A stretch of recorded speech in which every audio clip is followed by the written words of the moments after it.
Kurigana na Richard Gatia mwikirite wa Ruhonge guku Nairobi maratanya endia miariro kuheo mieke ya kuonjorithiria mwaka-ini iria iri kuo niguo kuhotithia wonjoria wa mathaa 24 ne maisa kiereini murugamiri munene wa Ruhonge aigite endia miariro matikoretwo makirumbuyo na njira iria yagireire.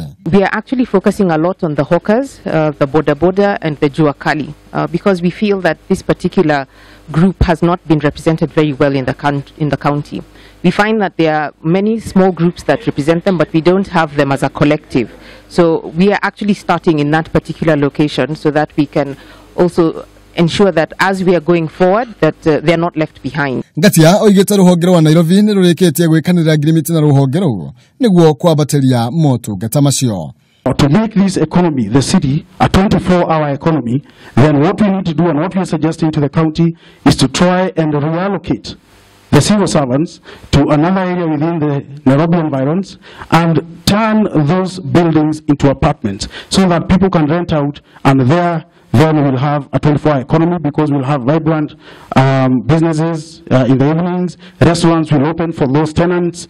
If possible, if the county government can be in a position to create spaces within the other sub-counties, creating market within the other sub-counties within Nairobi, we are very much willing to move out of CBD. Oigite mekwamba kurithania wira na kaunti icio ithatu no thutha-ini makorwo magitambia utungata ucio kaunti-ini icio ingi gukinyiria mwaka-ini wa 2020.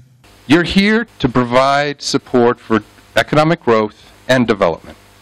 Whether you are in the counties, which is where I think in terms of the future of Kenya, it will be in the counties where the economic opportunity and the economic growth is going to drive this whole country forward, but it's going to provide those jobs for the youth. Kurigana na rurenda rwa gukinyiriria wa vicini ya wonjoria ruraya, Kenya grupu-ini ya mabũrũri 45 manene maria monjorithagia na Amerika mwaka-ini wa 2015 mutheri ugikinyaniria indo cia ciringi bilioni 1.5. Handu-ini ha Kameme TV, njitagwo Maina Kihumo.